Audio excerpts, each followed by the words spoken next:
Okay. Okay. Welcome everybody to Beers with Bill. This evening we are hosting Nick Baird, Beerlab in London. Nick, take it away.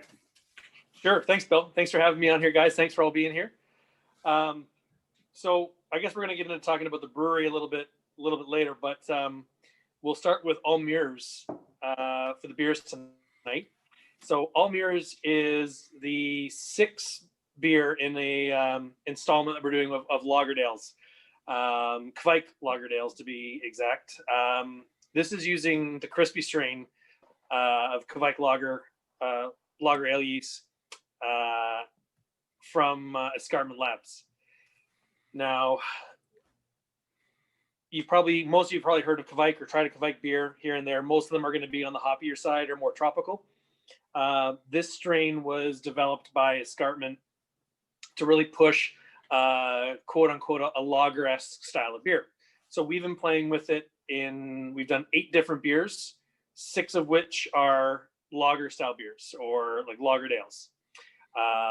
This strain, this version, this Almir's version, is the last one we've done, and it is primarily Heidelberg Pilsner malt. So a really rich, crackery, sort of biscuity, sort of German Pils malt that we use on the base. And we tried a new hop for us called Aurora, also known as Super Styrian, which is pretty common to use in sort of like Eastern Europe for hoppy Pils or hoppy lagers. So we use it across the board. So, you're going to get what you get on it. I think I hate telling people what I smell because sometimes it influences other people, but it's light, it's lager-esque. It's not super crystal clear because this beer is, when we ferment Kvikes, as most people know, Kvikes are very fast acting. We grain to glass this beer. So from start to finish, this beer takes 7 days. So there isn't really a lagering period per se. We are just experimenting with this strain and experimenting with how we can play with this to see how fast we can turn a beer over and what flavors we can impart in a week. With COVID, we found ourselves having to package. Usually we were packaging once every month, once every 5 weeks. Now we were forced to be on someone else's schedule with a canning line, and we were forced to kind of go every 2 weeks, even though beers weren't necessarily ready. It's really hard to push an IPA to do what it wants in 2 weeks. So with this strain, with Almir's, Plans Places, Crush, and a bunch of other ones that we did, the whole idea was to see how fast we could turn these beers over to keep meeting the demand for the public, but also seeing what we could do with the beer. So, it's biscuity, it's bready. It's kind of like a basic German lager style beer, Kolsch style beer. It's kind of what we were going for in this. It's just fun and easy going. That's kind of what where our heads were at with this beer. And every version's been different. We've experimented with rice.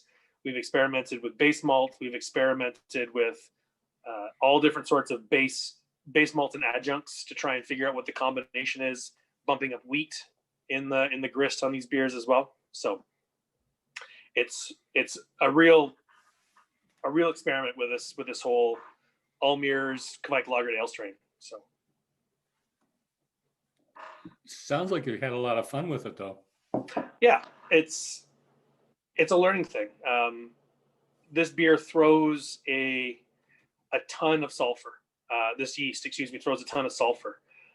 And most brewers will tell you that there's 2 ways to get rid of sulfur: time or blowing off all of your aromatics, where you just pump CO2 into the tank and blow off all your aroma off the beer to get rid of the sulfur. We started doing some research, and what British brewers used to do, and European brewers as well, they would hook up a piece of copper pipe and loop the beer in a chain and run the beer through the copper pipe. And copper binds off sulfur. The problem is it also beats up the beer when you're looping it and running it, and you're taking away all the delicate flavors. So Adil, my business partner, brewing partner, Adil Ahmed found out, was doing some more research on it and found out there was a volcanic ash byproduct, this salt byproduct from volcanoes. It's called zeolite. It's packaged by Murphy and Son out of the UK. And with 5 grams to 6 grams of this salt added to the beer, this is the big secret I'm giving away here. It removes the sulfur completely in less than 12 hours. So without losing aromatic, without beating up the beer, without taking any time, we can remove all of the sulfur out of the beer, that sort of boiled egg kind of farty kind of smell out of the beer within 12 hours. So we can cut our production time. If we let it go naturally, it would take a week and a half to 2 weeks, we were finding, when we did it naturally. And then with the zeolite, it like 12 hours gone. So it's a little bit of a magic potion, but we understand the science behind it. But Oh, that's interesting. So you're using an older technology to combat a problem. A new problem, a new problem for us with this brand new yeast strain that's only been out for, I think, less than a year. So yeah, that's all mirror. That's what sort of the hype that we're playing with all mirror. So Terry and Emma, you're obviously super beer nerds. So why don't you tell us all about you and your partner Adil, and go full, in their words, full beer geek.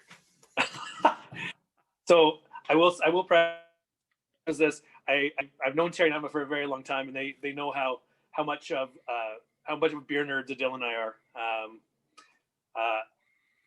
So like, did you want me to go into the details of like Beerlab, the history, the story, Absolutely.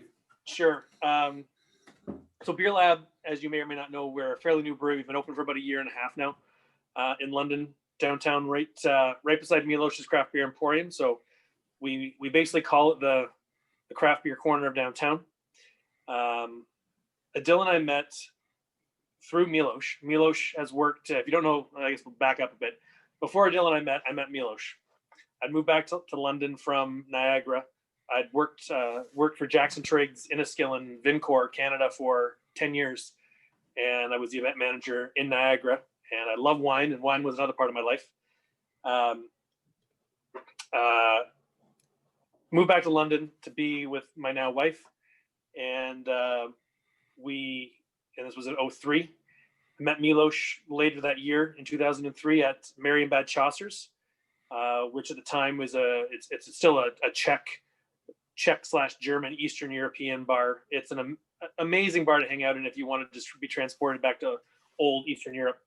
And it was the only place in town where you could get decent Belgian beer, imports, and at that time, like Unibrew was the only thing we were really getting in London. Milos started bringing in all these. He'd have this beer club every Thursday. You could do around the world, tasting different beers, and you'd get a passport and all this sort of fun stuff. I met Adil there through Milos. Milos was, as you may or may not know, was the first to bring craft beer to London. He basically introduced the city of London to, what's going on in the rest of Ontario, the world. Brought in Mill Street, brought in Grand River. I remember seeing their the mild on draft there before he left, and just loving that beer, just guzzling pints of the mild. So Dylan and I met at Chaucer's, and we became closer friends when Milos took over running a bar called Chancy Smith's, which was owned by Mike Smith, who also owns Toboggan Brewing Company in London. And Chancy Smith's was the steakhouse. And that's sort of where Mike put all his managers to go to out to pasture in this industry. It was all senior servers, people who had been in the industry for at least 25 plus years. It was a great spot to go and hang out.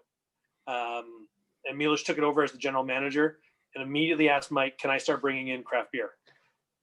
They only had, I want to say 12 taps at the time, and he immediately flipped 6 of the taps into craft beer. So Adil got a job when he was attending Western as a host and then a bartender at Chaucer's, which then became Gambrinus.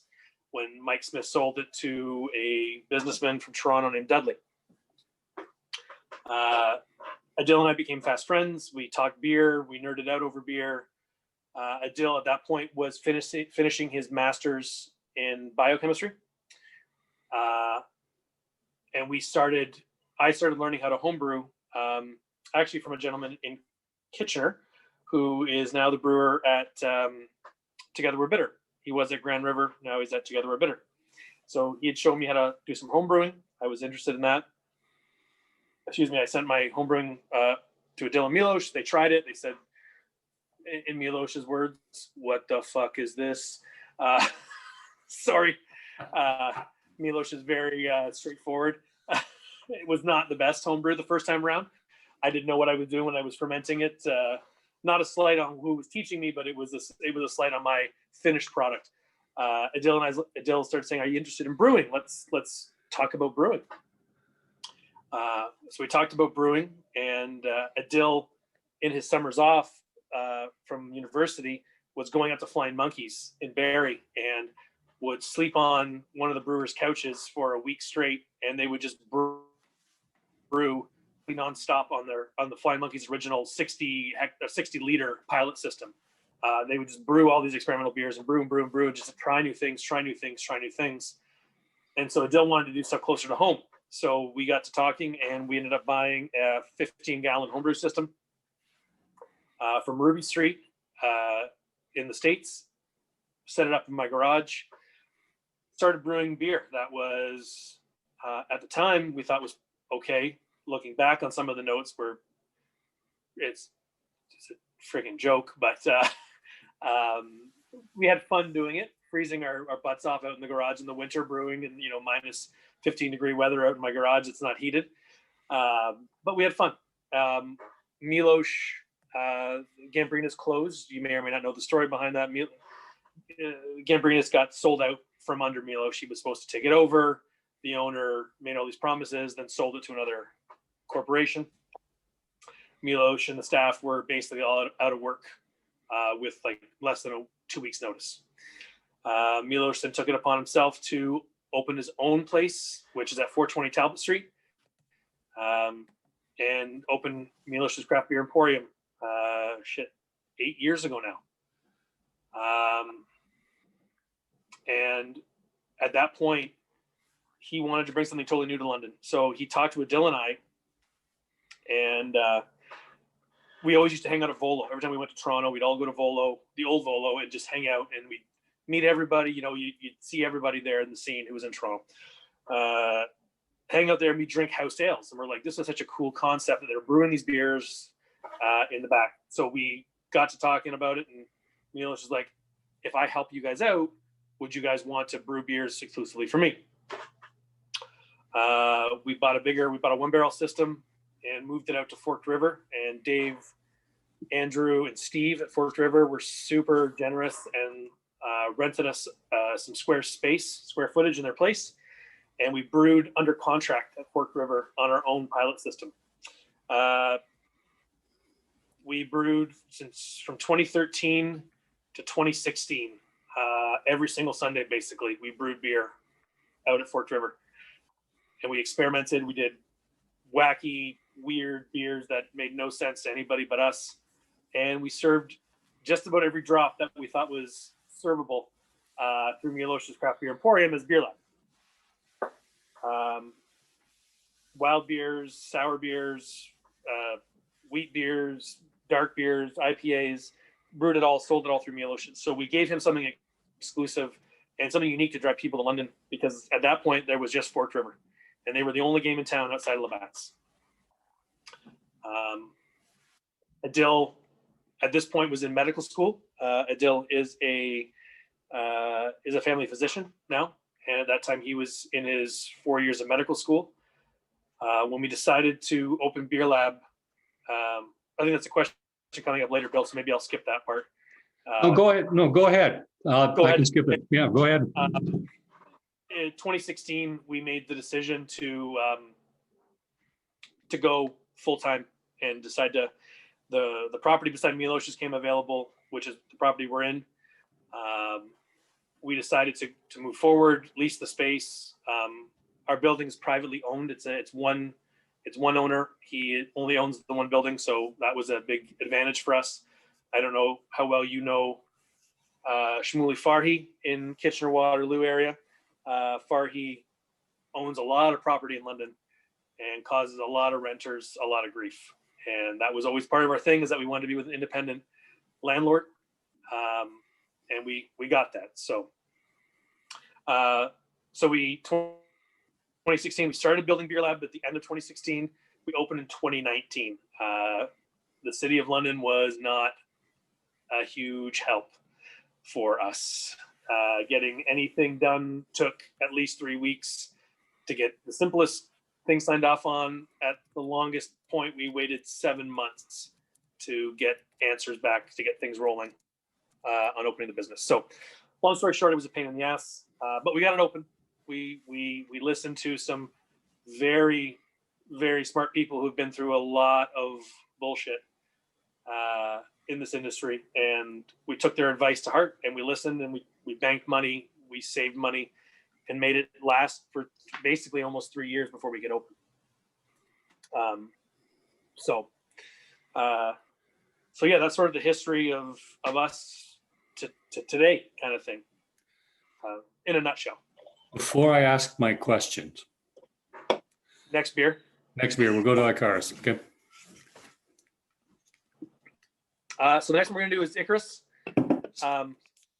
Icarus is a new dry hop sour for us at Beerlab. Up to this point, we've done a half dozen, 8 dry hop sours. This version is a different lactobacillus for us. So we're using this new Christian Hansen blend of lactobacillus that we've been reading about, and we wanted to try. There's always a problem. Have you ever had a sour beer that you drink and you're like, oh, it's okay, but there's this weird kind of baby puke on it, or this baby vomit, this off aromatic. When people start using house lactose, sometimes it can get to the point where it's just gone beyond the point of saving. And we were kind of worried about that with ours. We were like, okay, one day we're going to get to the batch and it's going to just all smell awful and we're going to be screwed. So we just decided to start stretching out, doing a little bit more.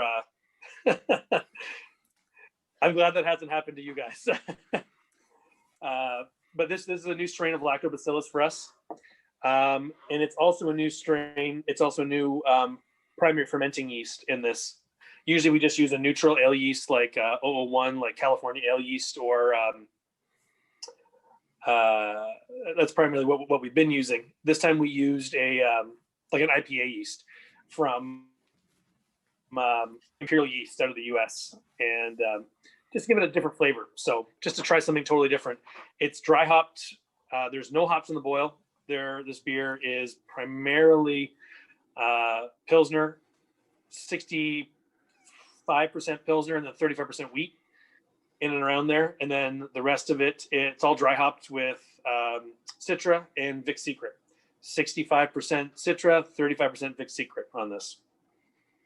So that is a very, very unique taste.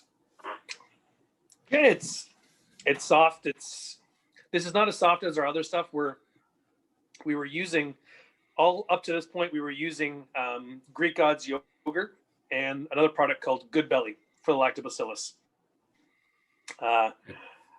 So we were blending these things. So all of our other sours had lactose in it as well. So people who were adverse to lactose couldn't really drink it. But this one's a much more aggressive sour. We're finding we're not in love with this as much, this blend. So what we're going to try and do is hybridize the two and make it work together on the next round. So What it's all about, isn't it? hence Beerlab, right? We want to experiment. We're not here to do, and again, I don't want to ever sound, I love core brands. I love knowing that I can go and get Crazy Canuck and have it be the best pale ale I've ever drank that day when it's fresh all the time. I love core brands like that. It's just not our business model. Our business model is experimentation. We're here to try new things, and the biggest pain in our asses is naming beers, because how do you come up with a beer name every single 2 weeks, like at least every single 2 weeks. It's a nightmare some days. That I could imagine is a challenge. What's Oh been yeah. the most exotic beer you two of you have designed? Oh, exotic. That's a tough one.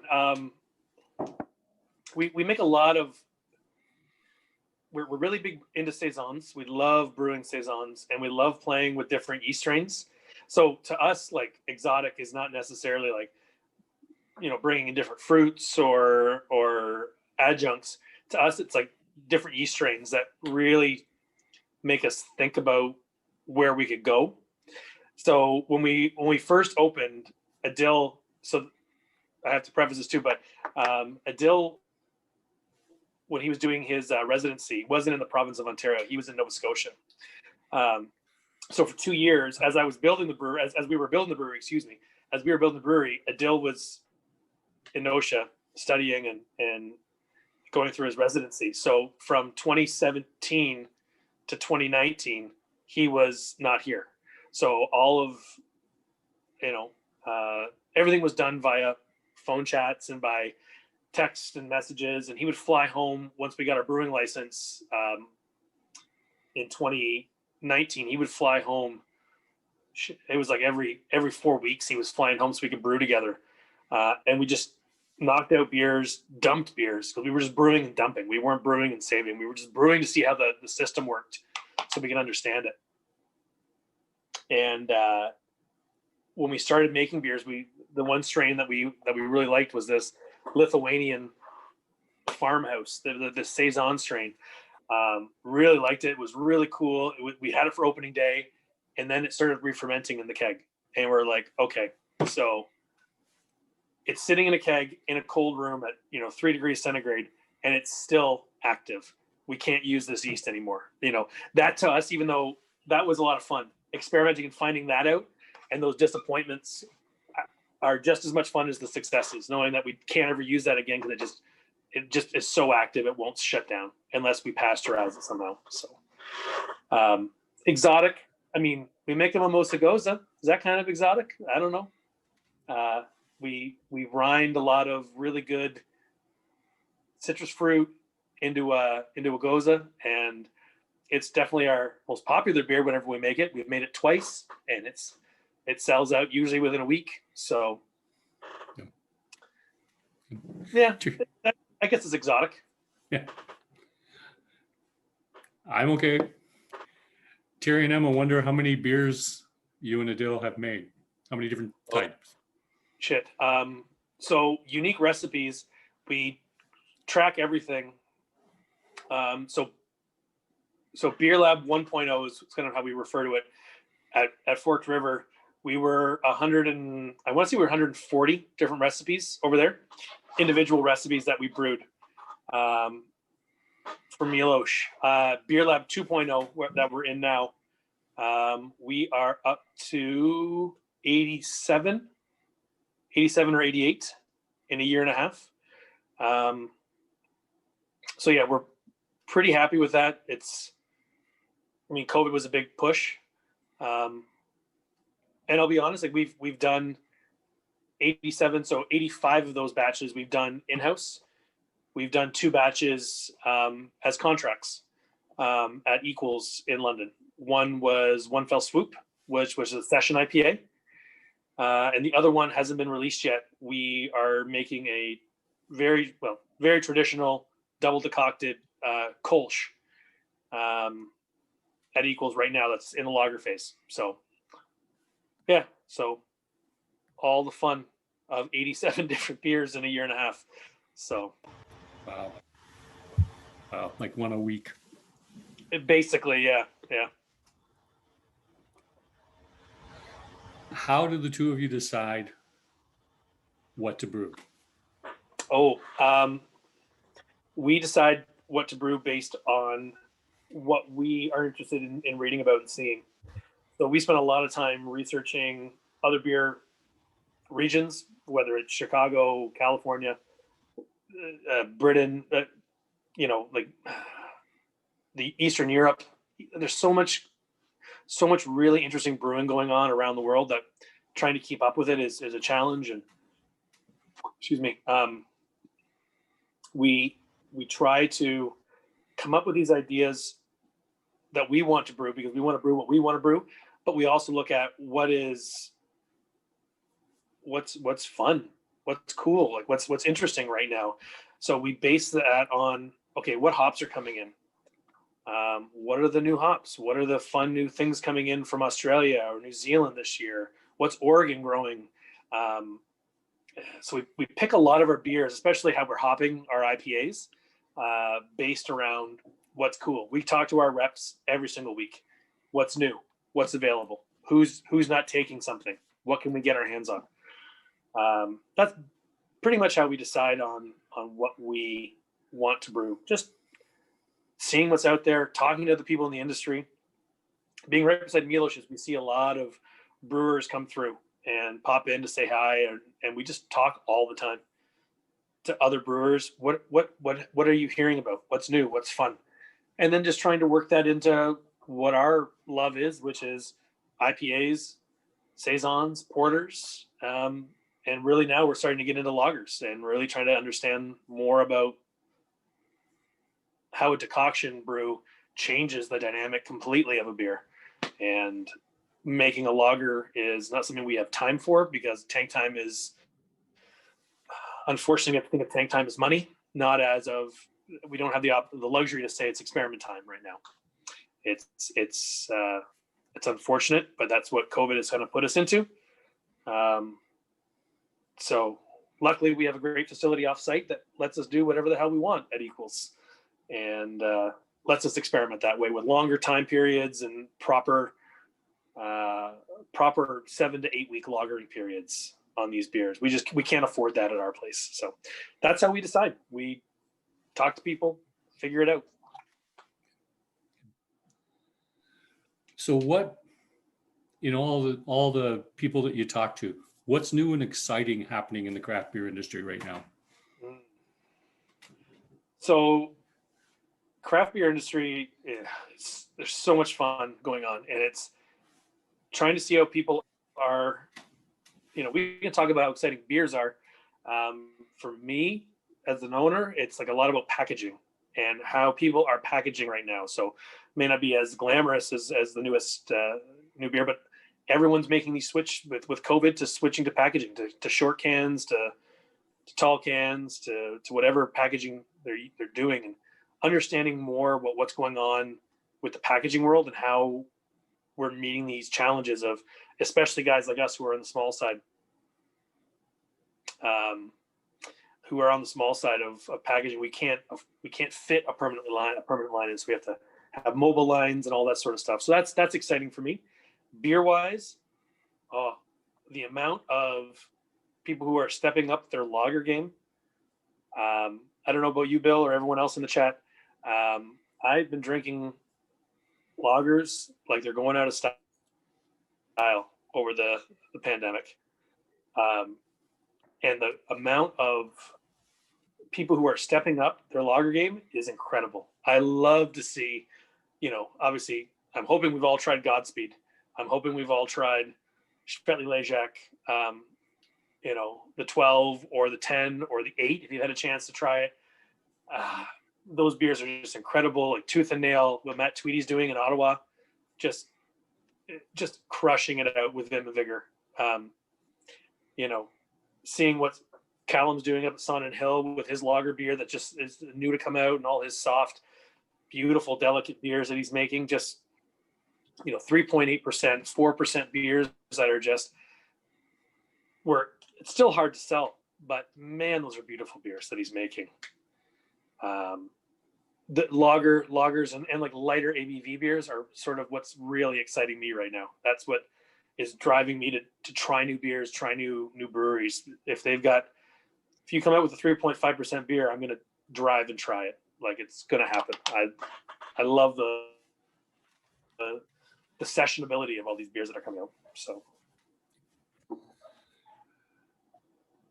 before I hit the next couple of questions, yep, let's have a conversation about Wave, or Wavy IPA. Wavy IPA. So one thing we're trying to really work on at Beerlab is IPAs. We're a hop focused IPA place, and we are hop focused in the cold side. So we're getting a lot of aromatics, really pushing that juicy tropical as best we can sort of flavor. Wavy itself is Whirlpool, so it's a fairly straightforward grist for us. Base malts. This is pretty heavy on the adjuncts. This one, it's lots of oats, malted oats and flaked oats in this, keeping that protein haze going in there. Citra and Simcoe in the Whirlpool. What else do we have with this guy here? It is, oh yeah, this one is Galaxy, which is a big hop for us. We love Galaxy. And Citra Lupomax. Lupomax is a product that came out. It's been renamed this year. It used to be called BBC in the brewing world, and BBC stood for Boston Beer Company. So this product was designed for Sam Adams. So it is it's a concentrated aromatic Citra, so that they remove a lot of the brack and the leaf to really focus on the alpha acids and getting the oils imparted into the beer. So all of the places that you're getting all of your good aromatics from, they're really trying to focus on that with this Lupomax brand. Yeah, Wavy is also, it's another Imperial yeast strain. Imperial yeast out of the US is who we're buying a lot of our yeast from. They are an incredible supplier. Their product is amazing. Yeah, like when I crack the can, it smells like weed to me. Like it's got this, like the Galaxy weedy, dank, kush vibe right off the hop. The Citra kind of comes through, lots of tropical notes. You know.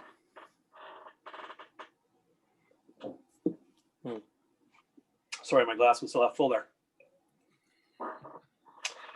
We're really trying to hit the dry hops hard. We're dry hopping about an IPA on average is about 18 grams a liter.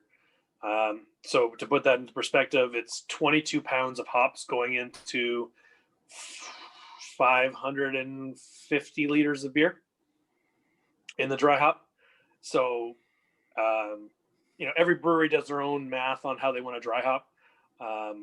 We've listened to a million podcasts and talked to a bunch of brewers and just try to figure out what they're doing. People that are peers, you know, guys like Barncat, you know, the guys at Bellwoods. We talked to all these guys. How do you hop? How do you dry hop? What's your ratio? How are you doing it? You know, talking to the guys at Dominion City, how they dry hop, and we're just finding that there's a lot of toys and tools out there that we just can't afford. But the tried and true method of adding lots of hops, pulsing it with CO2 to circulate the hops for 3 days seems to work. We're getting lots of good character. Like it's dank. That Galaxy is showing big time right now.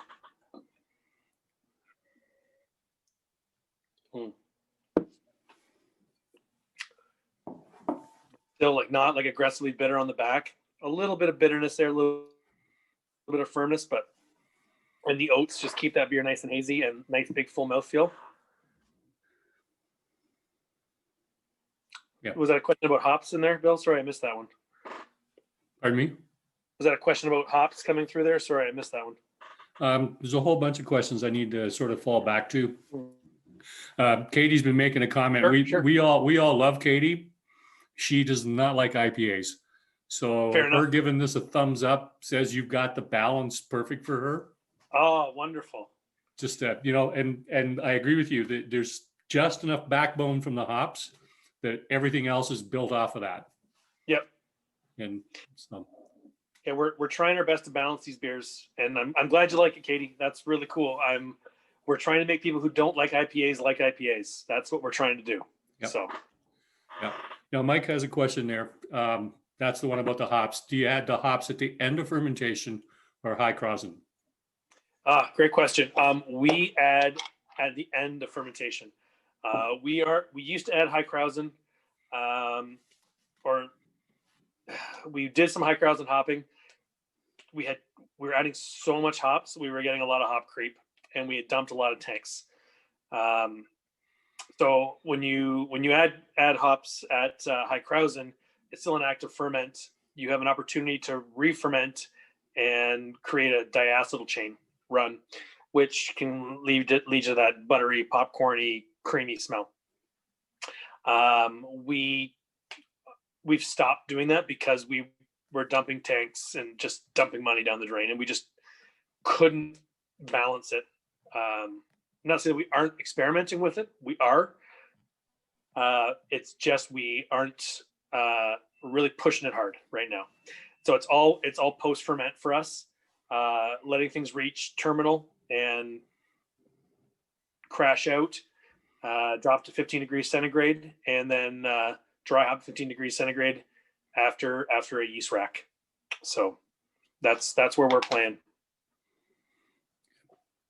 I'm going to go further back up the list. Mm-hmm. Because most of the people who join in here are KW based. Yep. What's going on in the craft beer scene in London that we would not be aware of? Okay. So London has 9 craft breweries right now. So so Forked River is 7 years old. Forked River is the oldest and the original. So Forked River was the only game in town until it was Anderson and London Brewing Co-op opened almost simultaneously. And then Mike Smith opened up with Toboggan. So that put us at 4. Then we had a whole slew of there was 3 of us small guys, and then medium small, and then a large. So Powerhouse and Stormshade opened 2018. Excuse me. And then there was Dundas and Sons who opened, the Curly Brewing, which is a very small brewery cafe in the northwest end of the city, and then Beerlab. We're the last open. We're number 9. We've been hearing rumblings of about another couple breweries that are on the docket, but right now it's just the 9 of us. For beer bars, beer scene in the city, you have obviously Milosh's Craft Beer Emporium, who he just installed a whole new draft system. Milosh is one of my best friends and my neighbor. His draft system he just installed will basically put everyone else in the province to shame, save a few places. It is gorgeous. He has check side pulls for proper lager pours. He has creamer faucets for stouts. He has all flow control for every single tap. I think he's got 36 taps now, as opposed to 23 he had before. It's an incredible new system he just installed. So look out for that once we get out of all this baloney. Did he run a direct line over to Beerlab too? Oh, no. We actually talked about that many times, Bill. But we actually are connected in the back. Our back, our doors are connected in the back, so we can interchange. His staff come over quite frequently. I go over there, vice versa. But when you're looking for beer bars, there's a few other ones who do.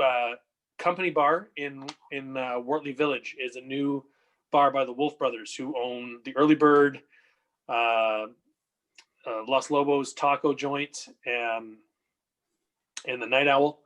They're opening a new pizza joint as well. They've got a great, they got a former bartender from Milosh working over there. He's got a great beer list, great food list.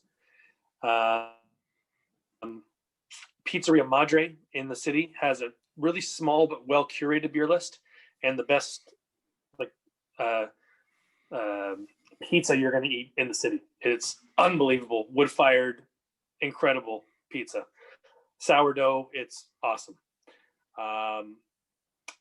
Grace Restaurant is sort of like a Canadiana haute cuisine kind of place. Great beer list, small, but again, great wine list, lots of natural wines if you're into that kind of thing. Great cocktails as well, really cool food. Beer bars, I mean, we've got a beer town. I mean, I don't know how much we all love or hate beer town, but they serve a purpose, and they have a purpose in the north end of the city for all those Western students and all those folks up there, and that's cool. Morrissey House is still going.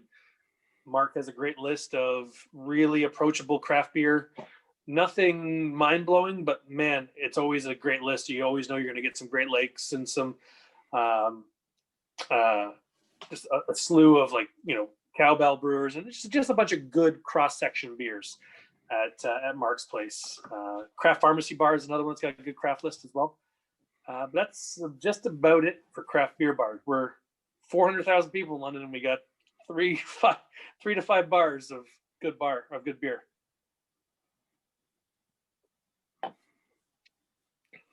Thank you. No worries. It's good. It's good to know what's going on outside of the KW area. That's for sure. Oh, and I mean, trust me, if you ever want to talk, if you want to talk shop, come to Beer Lab, come to Milosh's. We're almost always there. We'll steer you. If you want to go to other places, we'll steer you to where you need to go. Like, we're big fans of touting the city. The city is great. We just got to get people to come and visit. Yeah, that's absolutely true. That's absolutely true. Tell me, what's been the biggest single impact of COVID-19 on Beer Lab? Forcing us to make choices. We were indecisive. We were absolutely indecisive when it came to how we were going to package online service. COVID-19 made everything real, and we had to make snap decisions and kind of go with the gut. We built a web store in 24 hours, created a delivery service, created a to-go service, made our product only available basically almost exclusively in short cans, which we were only doing pretty much draft and crowlers before this. So making immediate snap changes was what COVID-19 did for us. We had no chance, we had no choice but to jump in head first, jump in head first and just make decisions, because we hemmed and hawed, and we, even though there's just the two of us, Adil and myself, everything was a committee. We would talk about it, we'd walk away from it, we'd come back to it, we'd walk away from it. Now it was like, okay, decision, let's go. We have 15 minutes to make this choice, let's go. It forced us to make choices. That was the biggest impact of COVID-19, was decision making. You want to crack open the last beer now, or you want a few more questions? Your call. You're in charge of the time. Well, we got 15 minutes left. I'll wait a couple of minutes. Wait. Okay, sure. What are you doing today, adapting to our new normal? What we're doing today is, really focusing on for me, it's work-life balance, because I was working, and so was Adil, around the clock at Beer Lab. We had to lay all our staff off. We couldn't at the time afford to pay them to come in, and we were just working. We went from 5 days a week open to 7 days a week open. We're still 7 days a week open right now. Right now, what we're trying to do is get that work-life balance. Adil he's just joined a new practice. He's doing new patient intake. He is very busy with his other career. People always call Beer Lab his other career. I call his medical career his other career. If y'all know Adil is one of the most passionate men I've ever met about whatever he's passionate about or talking about at the time. So we're really trying to focus on trying to get like a work-life balance happening. Really trying to make better beers, to get our name. This is also an opportunity to kind of expand and treat beer as not just something to drink and forget about, but think about it as as a product that is unique and interesting, and that everyone's crafting something different. So we just opened a bottle shop last weekend at the brewery as well. That's another thing we're trying to bring to London during COVID is, you've probably seen it. You've got it in Kitchener, Waterloo at the old Princess Cafe is doing the bottle shop there, as is Arabella Park doing a bottle shop. I'm certain Beer Town's doing something as well. There might be a few other places. I'm sorry if I missed a couple spots there, but we decided we wanted to bring really cool beer, friends of ours, to our place. 4 months ago, Dominion City reached out to us and said, we want to sell your beer through our bottle shop. And it was like, we were blown away. We love Dominion City. We love all the team up there. We respect them so much. They're such a wonderful group of people. And when they asked us, we were kind of jumping for joy and ecstatic. And we're like, this is great. We have a lot of friends in Ottawa. And then when they told us that the first, we sent them 8 cases of beer the first time, they're like, yeah, that sold out in 25 minutes. Can you send us like 15 cases next time? We said, okay. We sent them 15 cases like a month later, and that sold out in half a day. So we said, okay, this is a really cool thing. They're sharing our beer with their city. Why aren't we doing the same? And we got talking about it when there was logistics, and we were trying to figure out how we were going to have the time. We just pulled the trigger last weekend, and we brought in Third Moon from Milton, Badlands from just north of Milton, and our friends at Sun and Hill, and everything basically sold out within a matter of a day. And it's really cool that London, they received it really well. They were really happy to try something new.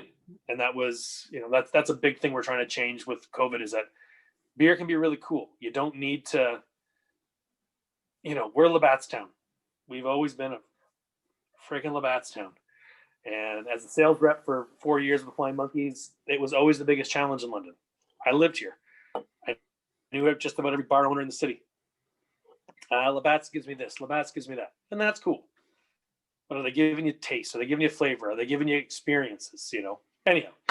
So that's what we're trying to do to people, or for people in the city right now, is bring them an experience that they haven't had before. So I want to get to the better distractions. Better distractions. Okay. Yep. I'm just going to finish this wavy.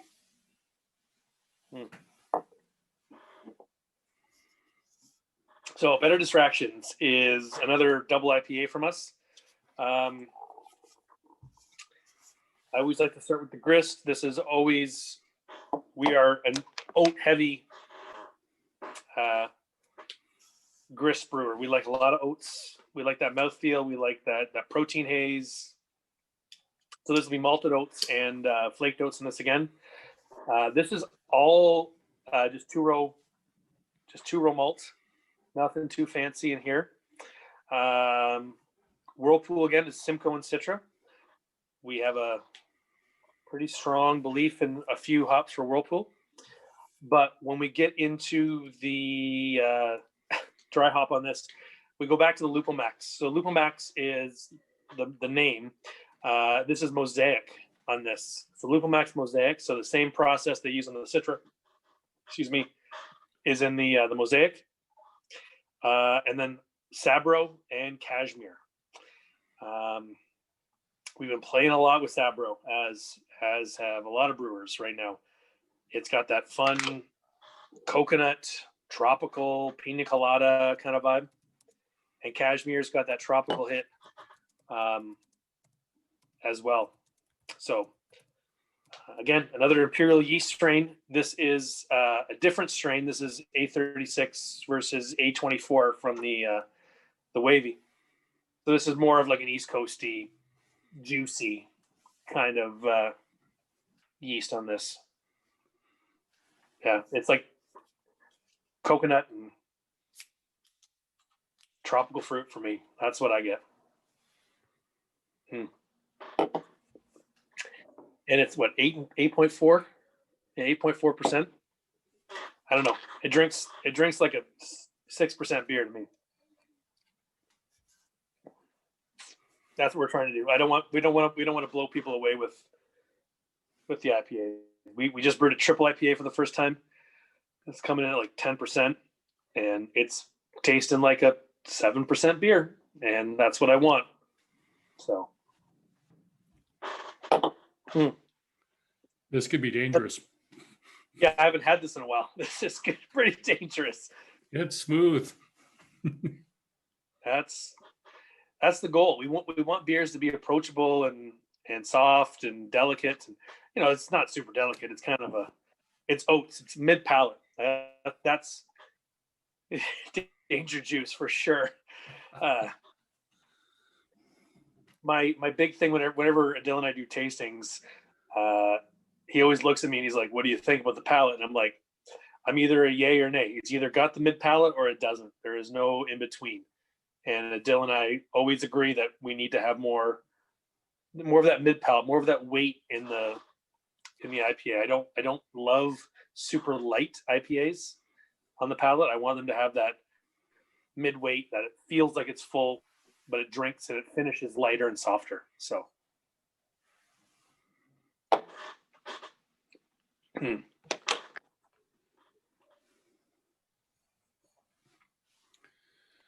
So Nick, Yep. if you could travel back in time, what advice would you give your younger self? Do this sooner. Like, I'm 41, I think.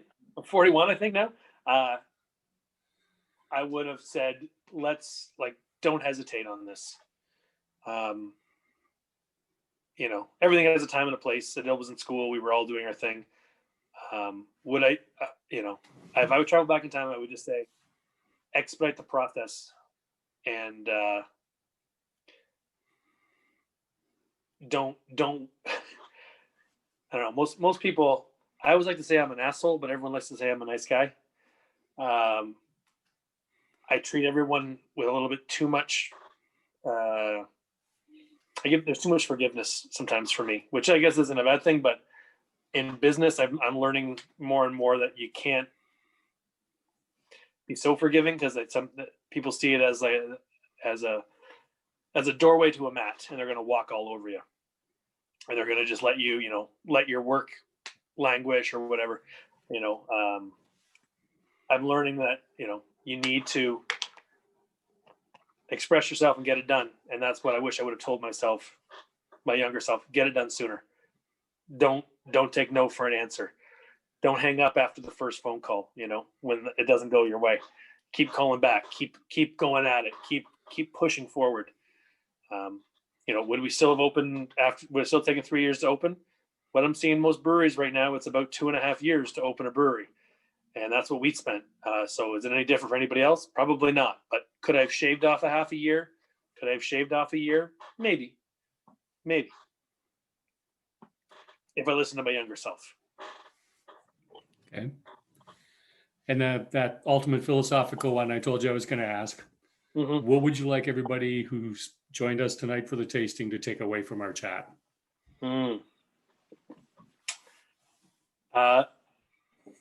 Be open to everything. Be open to everything when it comes to beer. I know this is a hard thing for me. I do not enjoy smoked beers. Not at all. It's a challenge. It's always been a challenge for me. I do not enjoy really heavy smoky barbecue food or anything like that. I've never enjoyed it. And Rauk beers are becoming more and more in vogue, and they're becoming more and more something that I'm like, it's on my radar, and I want to brew more with that and experiment more with smoke. I had a long talk with Bim. He was down in London dropping off beer, and he spent the night in London, and we had a long chat at Milos's, and he laid out his thoughts on, and I respect Bim more than I respect just about anybody else in the brewing world. That man has always done it his way, and man, he can brew. He can brew like nobody else. His expression to me, like his the way he expressed himself about smoked beer, made me rethink my own hesitation about smoked beers. So, the last porter I brewed, I added smoke malt in, and we're both looking at it like, this beer tastes a lot better than what we've ever made before already. And we're hypercritical, and we're like, this is different. Something's different in here. So be open, like tonight, talking about I don't like IPAs, but this one hits all the marks that I'm okay with. I'm a big fan of trying something even though I don't like it. I think that's the big takeaway. Try it. If you don't like it, it's a can of beer. Dump it down the drain. Move on to the next one. I think that's the number one. Try everything. There's all these new styles that people are cropping up, these old styles with hilarious names. I think every time I hear these old German names, I chuckle and I laugh. And I'm like, oh, these names are hilariously fun. How did this not market itself? I think we should just try everything, see where it goes, especially getting into all these, Merit's doing a lot of like beer wine hybrids. So are these, so the cider, like Revel Cidery, like Tariq is making some really intense, crazy hybrid beers, like wines, beers, ciders, all this stuff. And it's so interesting. Is it beer? Is it not? Who cares? Just drink it. Just try it. Do you love it? Cool. That's my big takeaway. Thank you, Nick.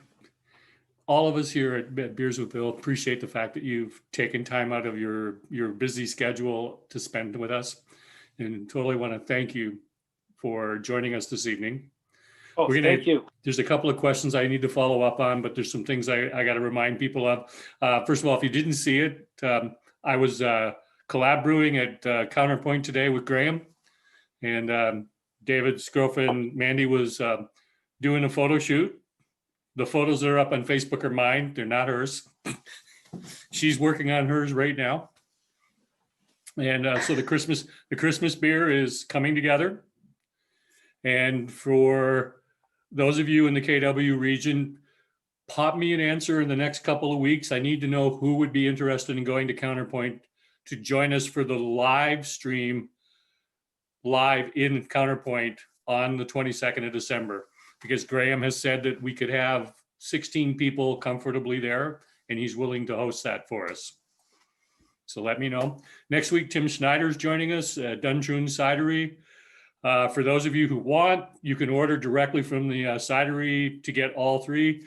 If you just want the first two, they are available at the LCBO, but you will have to check because they're not at every one of the LCBOs. And in December, we've got a couple exciting things happening. Cam's joining us. We're talking about trying to do a wine show. Drake from Upper Thames Brewing here in Woodstock is going to be in one of the shows. And I'm working on the 29th. I may have one of the guys that work at the Indie Ale House to join us on the 29th.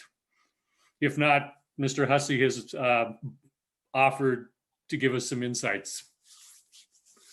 So, Nick, there was a couple of questions further up. For sure. Katie wanted to know how you actually choose your names. Oh, Katie, that's like the number one question we get. We honestly just look at blog posts on the internet and start scrolling. And we start scrolling, whether they're music blogs or entertainment blogs or theater blogs. We look for phrases or names or anything that's interesting to us. Some of the names have more deep meanings. So we have one right now. We have a saison on tap in the brew house called Agi, and it just means light. And it is a very light saison. So we try to make something have a meaning, but sometimes we're just so tired at the end of the day. We're like, okay, Almir's perfect. Sounds like something fun. Some beers have meaning. Some beers are just out of a hat. Katie's full of questions once in a while. The next one's actually pretty good. when you took it take a look at on tap, there's an awful lot of IPAs that have the name Wavy in it. Is there a reason for that? Yeah, weed. Like, that's Okay. the answer right there. You know, like weighty gravy. You know, the unofficial host or mascot of Woodstock, I guess we'll say. Maybe that's more the brown acid thing, but yeah, no, wavy is just like there's so much hops going into these IPAs that most of them are pretty skunky, and some of them can be pretty dank. Skunky in a good way, not in a negative way, not light struck, but like dank Kush, like whatever. I don't smoke weed. I'm sorry, I don't know what's going on with everything right nowadays with marijuana, but yeah, it's a big weed aromatic off that. Like, oh. Okay. And Terry and Emma were curious, who does your labels? So the design was actually Dill and I. We buy patterns that we like from different designers. This one's actually called Urban Camo. So super Donald Trump. Even though we're not in favor of any of that bullshit, but we just have to make sure we put that out there. No, Urban Camo is the design name for this graphic. We work with a really close friend of Adil and his partner. They've been friends for years, and she teaches design at Fanshawe. So she laid out all the design, and we work with her on this. It was a simple, straightforward pattern that we could alternate really quickly and keep uniformity through the brand. One pattern, name changes every time, new color every time. Excuse me. Sometimes they're kind of 3D, sometimes they're more psychedelic, sometimes they're, they have a different layer to them. And we print all our labels right now with Lorpon labels out of just east of Toronto.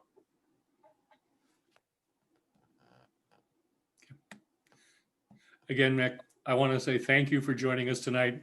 Been such an insightful conversation, and I disagree with Terry and Emma. I would not say that we had a beer geek conversation, but we had a very in-depth personal conversation. But I want to thank you for joining us in Beers with Bill.